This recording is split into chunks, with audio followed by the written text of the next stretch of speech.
Once upon a time, there was a fisherman who lived in a faraway land. Ebiakwa was a very poor fisherman. He lived with his pregnant wife in a small hut, and he was friend to everyone in the village. One very early morning, Ebiakwa set out to the village river as usual. It was just a normal day like every other day. A few other people had also started their day. He met some night hunters returning back home, and they exchanged pleasantries. When he got to the river, he saw some other fishermen who had also come to check their traps as well. He went straight to his own trap, hoping and praying for a big catch. But unfortunately, that was not the case. He was disappointed to see a very little fish caught in his trap. It's one of those days, he sighed. He took the fish out of the trap and battled with the thought of letting it back into the river or going home with it. It was just a very tiny, beautiful fish. What could I possibly do with this? He asked himself. But then again he thought, let me appreciate this little, that God may bless me with bigger catch tomorrow. Ebiakwa kept the fish in his fishing basket and walked to his canoe. The other fishermen were complaining about not catching anything at all. It seems all the fish have gone on a trip, one of them said. After casting his net a few times without catching anything, Ebiakwa decided to go home. Just a few steps away from the riverbank, he heard a voice. Please put me back into the river, good man. Do not take me home with you. Spare me, and I will grant you as many wishes as you would have. He looked around and didn't see anyone. He tried to move again, and that voice came again, louder this time. Please put me back into the river, good man. Do not take me home with you, please. Spare me, and I will grant you as many wishes as you would have. And then it dawned on him. It was the fish. He looked into his basket and watched as he continued. I am a princess fish.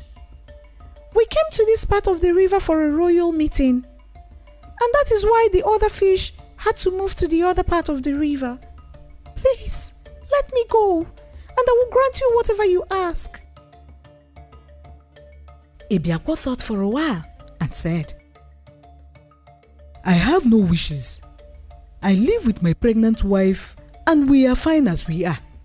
But I will let you go because you asked. The princess fish was very happy.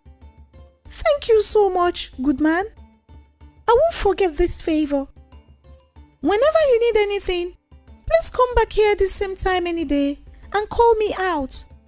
I'll be here to grant your wishes, as many as you have, she said as she disappeared into the river.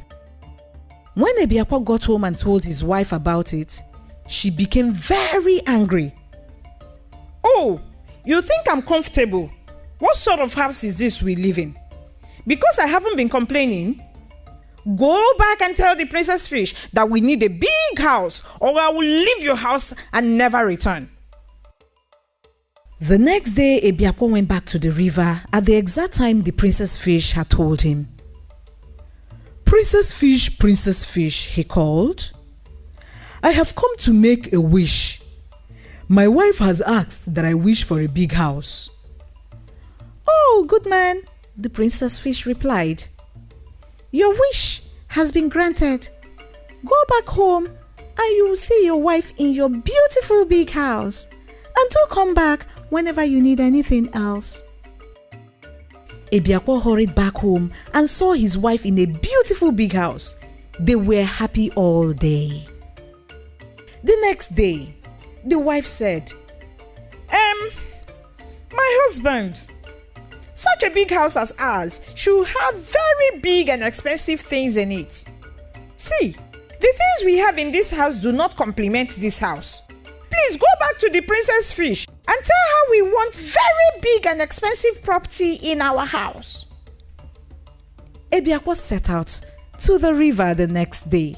At the same time, the Princess Fish had asked him to come.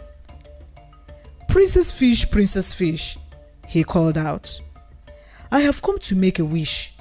My wife has asked that I wish for big and expensive property in our new house. Oh, good man, the Princess Fish replied. Go home, for your wish has been granted. He got home, and really, his wish was granted. The next day, the wife went to him and complained about her dresses and jewelry. They no longer complement our status, she said. Ebiakwa went to the Princess Fish, and it was granted.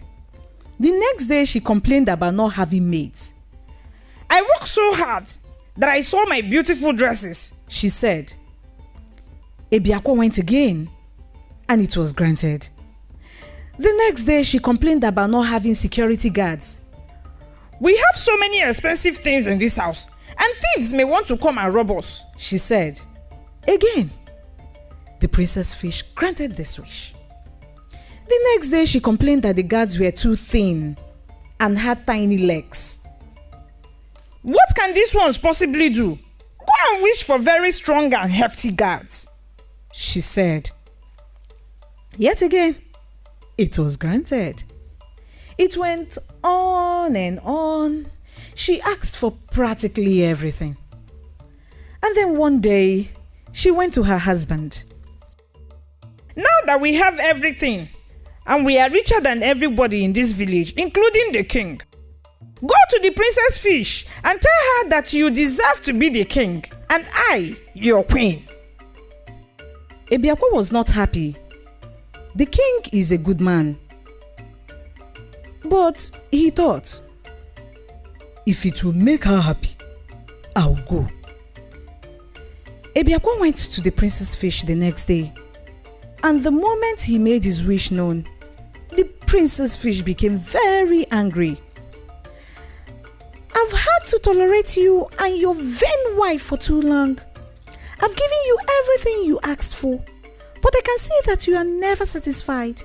Now, go back to your wretched house and remain as poor as you were with your wife. Ebiakwa hurried home to see his wife in their old house. They regretted everything they did. I should never have been too vain, the wife cried.